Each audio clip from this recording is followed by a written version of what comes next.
आप देख रहे हैं इंडिया टाउन न्यूज, भारत की बात, एक साल बेमिसाल। नमस्कार, इंडिया टाउन न्यूज के खास बुलेटिन राजधानी सरकार धानी में आप सभी का स्वागत है। मैं हूं आपके साथ रंजना राज। बुलेटिन की शुरुआत करने से पहले आइए एक नजर डालते हैं आज की हेडलाइंस पर। स्वच्छता ही सेवा पखवाड़ा थीम सॉन्ग का हुआ launch. Deputy CM Arun Sao ने स्वच्छता परमो धर्म का दिया संदेश, कहा 2 अक्टूबर तक चलेगा स्वच्छता पखवाड़ा। मरीन ड्राइव में युवक की हुई थी हत्या, क्राइम ब्रांच को मिली बड़ी सफलता, 3 आरोपियों को किया गिरफ्तार। नक्सल पीड़ितों के लिए राहत भरी खबर, शायद सरकार नक्सल पीड़ितों को देगी pension, deputy CM Arun Sao ने दी जानकारी। राशन से भरे ट्रक को ग्रामीणों ने किया जब्त, ट्रक की टक्कर से ट्रैक्टर चालक हुआ घायल, मामले में प्रशासन इस ओर नहीं दे रही ध्यान। नशे के कारोबार पर पुलिस का बड़ा एक्शन, पकड़ में आए नशे के सौदागर, 3 आरोपी सहित 4 पैकेट चरस बरामद।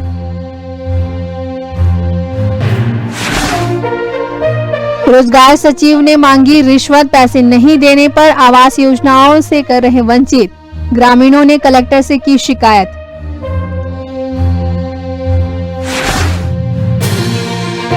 अमेज़न और फ्लिपकार्ट ऑफिस में पुलिस की दबिश, चाकू ऑर्डर करने वालों की मांगी गई सूची। चलिए खबरों की शुरुआत करते हैं बड़ी खबर से, जहां राजधानी के तेलीबांधा तालाब में युवक की हत्या के मामले में क्राइम ब्रांच को बड़ी सफलता मिली है। टीम ने त्वरित कार्यवाही करते हुए 24 घंटे के भीतर 3 आरोपियों को गिरफ्तार किया है। बता दें कि मृतक की पहचान अंबिकापुर निवासी ईश्वर राजवाड़े के रूप में हुई है, जो अंबिकापुर कलेक्ट्रेट में ड्राइवर के पद पर कार्यरत था। वह एक अधिकारी को शासकीय कार से रायपुर लेकर आया था। तड़के सुबह करीब 4 बजे ईश्वर तेलीबांधा तालाब मरीन ड्राइव टहलने गया था। इस दौरान 3 अज्ञात बाइक सवार लुटेरों ने उसे घेर लिया और मोबाइल लूटने की कोशिश की, जिसके बाद आरोपियों और ईश्वर के बीच विवाद हुआ। इस दौरान आरोपियों ने उस पर चाकू से हमला कर दिया, जिससे ईश्वर की मौके पर ही मौत हो गई। वहीं अब तीनों आरोपी पुलिस की हिरासत में हैं।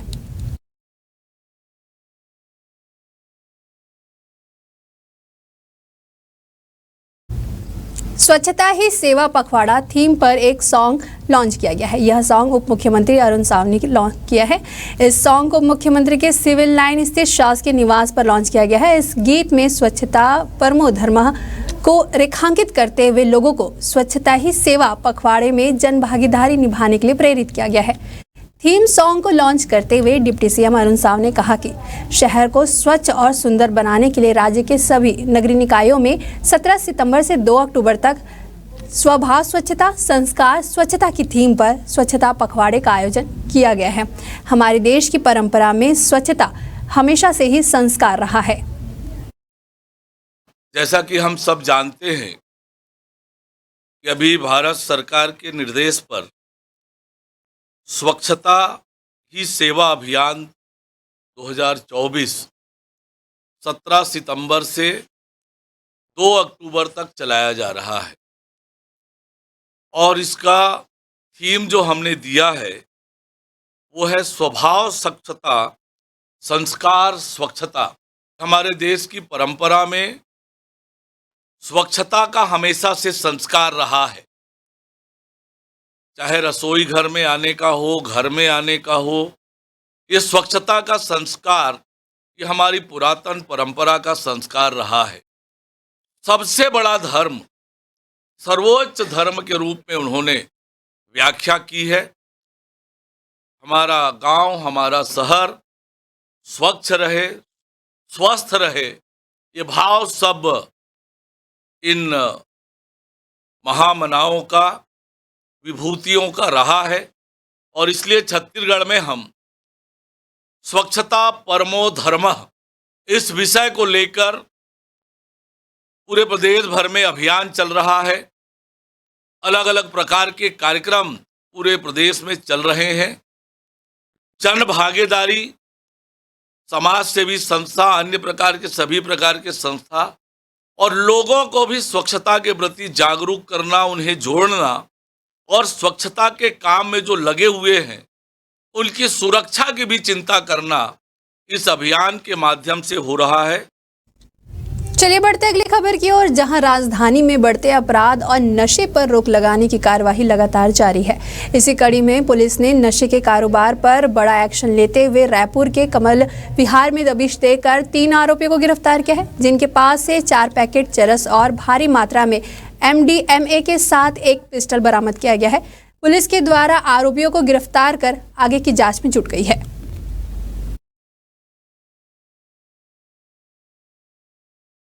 थाना टिकरापारा अंतर्गत एक ड्रग्स के गिरोह का पर्दाफाश हुआ है, जिसमें ये लोग जो नेटफ्लिक्स की एक वेब सीरीज़ है मनी हाइट्स करके, उसके जो किरदारों का नाम रख के ये विभिन्न जगहों पे इसका व्यवसाय कर रहे थे।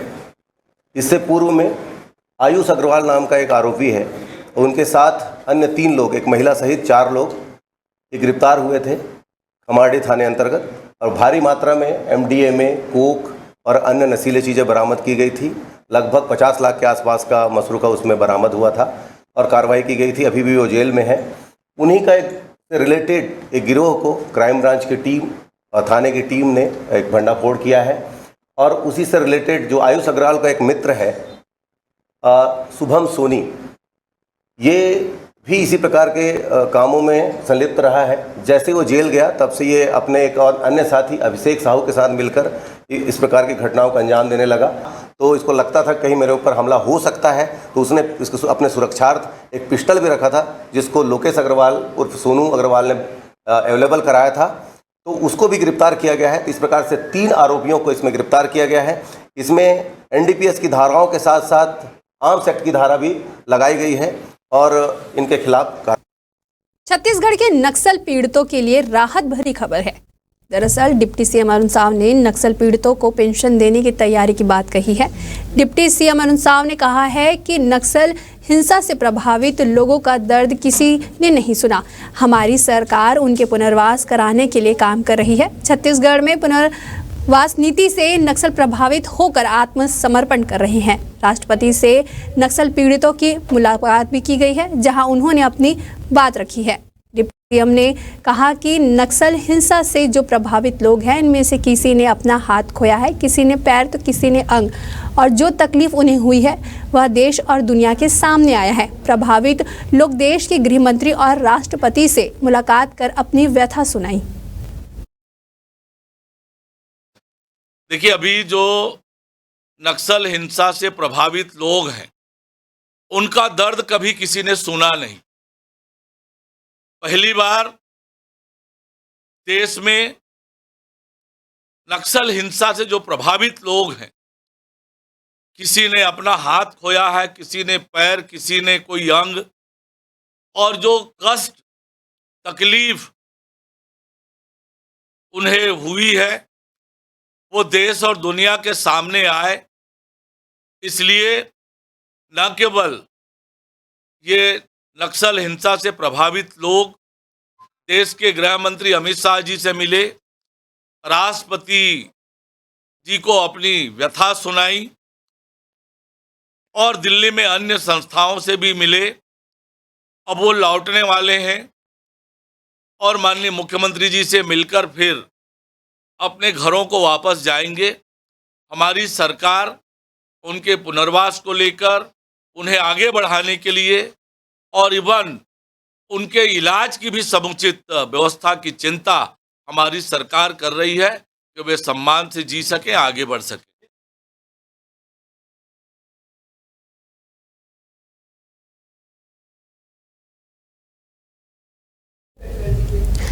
तंत्र मंत्र की सिद्धि पाने के लिए महिला का कब्र खोदकर शव निकालने का सनसनीखेज मामला सामने आया है।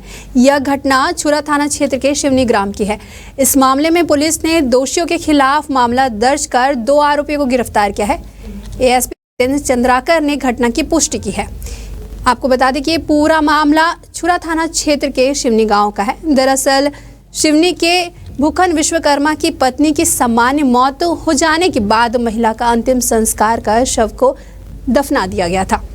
जिसे गांव के ही कुछ लोगों ने काला जादू के लिए शव को कब्र से बाहर निकाला और छुरिया पुलिस ने 24 घंटे के अंदर दोनों आरोपियों को गिरफ्तार कर जेल भेज दिया है। थाना छुरा क्षेत्र का मामला है। थाना छुरा अंतर्गत ग्राम सिवनी में मृतका सुनीति विश्वकर्मा की नेचुरल डेथ हो गई थी, जिसके पश्चात गांव में ही उसका घर वालों ने कफन दफन किया था। इसी बीच 23 तारीख को थाने में सूचना मिली कि बीती रात को गांव के ही नंदे यादव अपने अन्य साथी के साथ शव जहां दफनाया गया था वहां जाकर पूजा पाठ और कुछ किया है बोलते। इसी सूचना पर से थाने छुरा की टीम मौके पर गई। क्या कर देखा तो वहाँ पे डेड बॉडी को जहाँ दफनाया गया तो वहाँ पे कुछ मिट्टी उखड़ी हुई थी और लोगों को संदेह था इन्होंने कुछ तंत्र या पूजा पाठ वहाँ पे किया हुआ है बोलते, जिस पर से सर्वप्रथम शव का अपमान संबंधी बात सामने आने पर थाना छुरा में BNS की धारा 301 3-5 के तहत अपराध पंजीबद्ध किया गया है। आरोपीगण को अभिरक्षा में लिया गया है और उसके ऊपर पृथक से प्रतिबंधात्मक कार्रवाई की गई है। वक्त हो चुका है एक छोटी सी ब्रेक का, खबरें और भी है, बने रहिए इंडिया टाउन न्यूज के साथ। अब खबर आपकी उंगलियों पर, खबरों से परे, हर खबर पर हमारा नजरिया।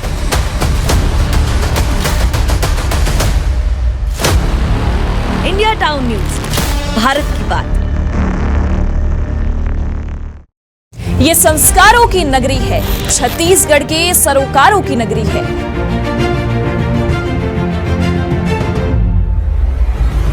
ये नगरी है रियासत की, ये नगरी है सियासत की।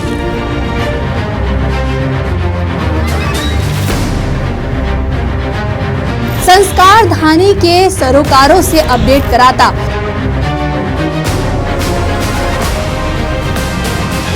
इंडिया टाउन न्यूज का खास ब्यूरो।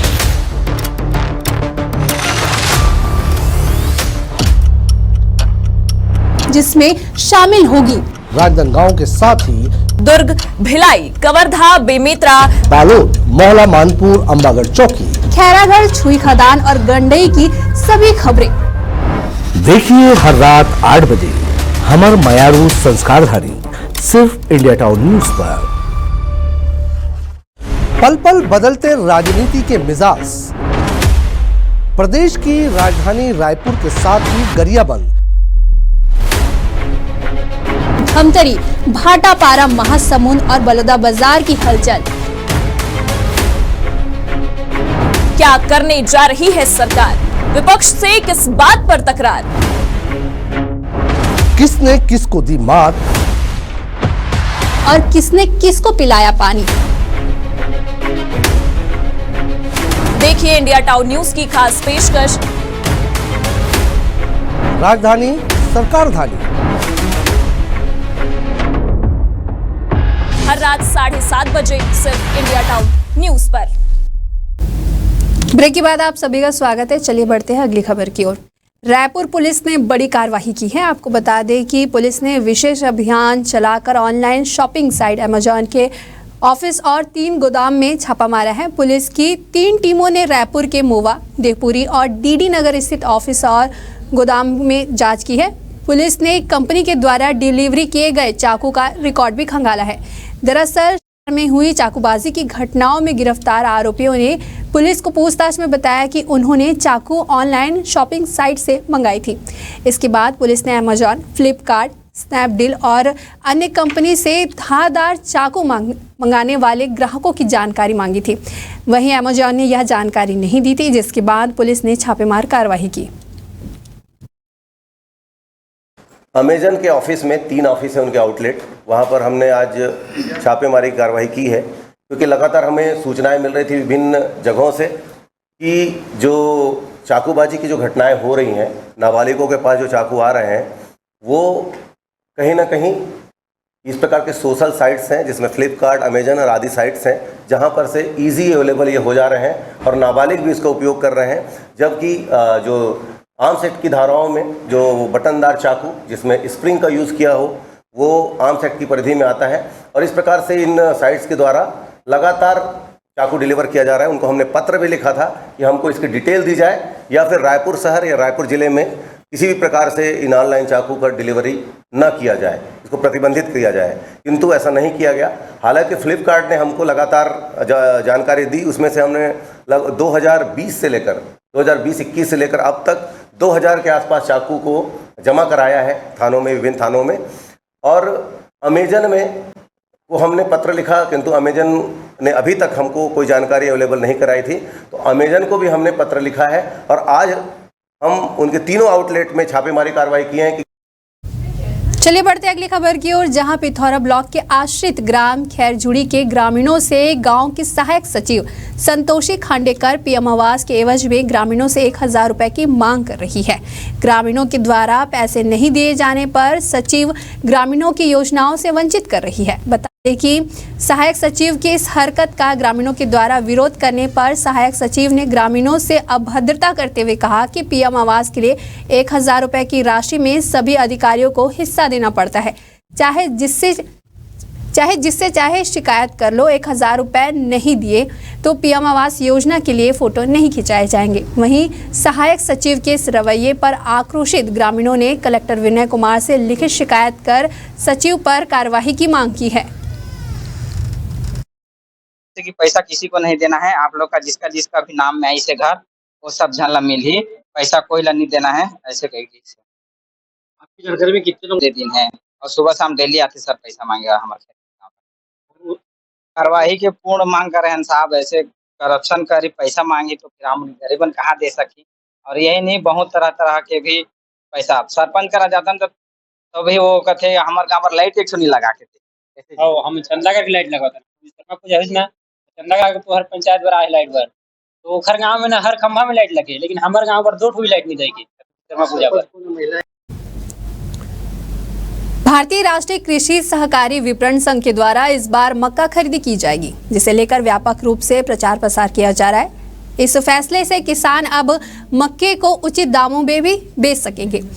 गरियाबंद में सर्वाधिक मक्के की उपज देवभोग, अमलीपदर, मैनपुर और तहसील क्षेत्र में होती है।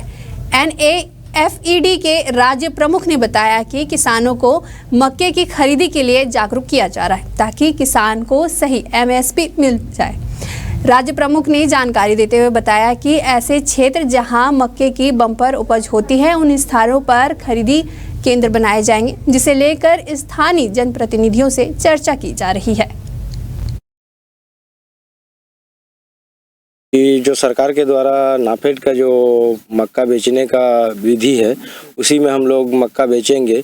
और मैं भी मक्का का खेती किया हूँ, कम से कम 10-15 एकड़ में किया हूँ, तो मैं भी वही नाफेड में ही बेचूंगा और इसे मुझे बहुत अच्छा लगा। सरकार की योजना क्या आप भी लाभ लेंगे? जी हम भी लेंगे लाभ। पंजीयन वगैरह करवा रहे हैं ना? जी करवाएंगे पंजीयन। प्रचार प्रसार कर रहा है, कैसा लग रहा है, किसमें मक्का बेचेंगे? और नाफेड में जो प्रचार प्रसार चल रहा है वो हम सरकार के द्वारा बेचना चाहते हैं। आप भी मक्का किए हैं? हाँ। कैसा लग रहा है उसका प्रचार प्रसार? ठीक लग रहा है। बेसिकली केंद्र सरकार ने एक योजना लाई है कि मक्के की जितनी भी फसल होगी किसानों की वो मिनिमम सपोर्ट प्राइस पर खरीदी जाएगी। उसका कोई लिमिटेशन तय नहीं किया गया है। उसके लिए ज़रूर कुछ क्वालिटी नॉर्म्स रखे गए हैं, जिसमें कि 14% का मॉइस्चर उसमें होना चाहिए और 4.5% डैमेज ग्रेन्स तक उसमें अलाउड हैं। जहाँ तक MSP की बात है 2225 रुपया प्रति कुंटल के हिसाब से खरीदी की जाएगी और ऐसी कोई बाध्यता नहीं रखी गई है किसानों से कि उसका कितना खरीदा जाएगा। जितनी उसकी उपज होगी उसके सारे उपज को खरीदा जाएगा। और जहाँ तक पंजीयन का सवाल है, पंजीयन के लिए नेफेड ने पूरे राज्य में, ऐसे तो पूरे देश स्तर पर इसका अभियान चलाया जा रहा है, किसानों के बीच में अवेयरनेस किया जा रहा है, लेकिन नेफेड ने ई-समृद्धि पोर्टल बनाया है और ई-समृद्धि पोर्टल पर हम लोग पेपर, प्रिंट मीडिया और इलेक्ट्रॉनिक मीडिया के माध्यम से भी उसका प्रचार प्रसार कर रहे हैं और किसानों को उस पर रजिस्ट्रेशन करवा रहे हैं। वैसे हमारे कुछ वाहन भी हमने लगा रखा है, जहाँ ज़्यादा मक्का की उपज हो रही है उस एरिया में वाहन गांव-गांव घुमा करके उनको पंजीकरण करने की कोशिश की जा रही है ताकि लोगों में जानकारी हो सके और अपने मक्का को वो बेच सकें। और जहाँ तक इसका यूटिलाइजेशन का सवाल है, नेफेड जो है इसकी पूरी खरीद करके डिस्टिलर्स को सप्लाई करेगा। सेंटर कैसे बनाएगी? अगली खबर है गरियाबंद के घुमरा पदर से, जहां 200 कट्टा राशन से भरे ट्रक पर ग्रामीणों ने कब्जा कर लिया है। दरअसल 20 सितंबर को देवभोग वेयर हाउस में घुमरा पदर राशन दुकान में विभाग की अधिकृत वाहन गांव में राशन छोड़ने आया था, लेकिन ट्रक चालू नहीं होने पर ग्रामीणों ने ट्रक पर कब्जा कर रखा है। बता दें कि गांव के मधु नागेश के ट्रैक्टर को टोचन के लिए बुलाया गया था। चालक जितेंद्र नागेश ने ट्रक को टोचन से स्टार्ट कर दिया था। चालू ट्रक ने आगे बढ़ाने की बजाय पीछे आकर ट्रैक्टर चालक को जोरदार टक्कर मार दिया, जिससे चालक बुरी तरीके से घायल हो गया, जिसे जिला अस्पताल में भर्ती कराया गया। घटना को लेकर ग्रामीणों में आक्रोश है, पर प्रशासन ने इस मामले में अब तक कोई भी ठोस पहल नहीं की है।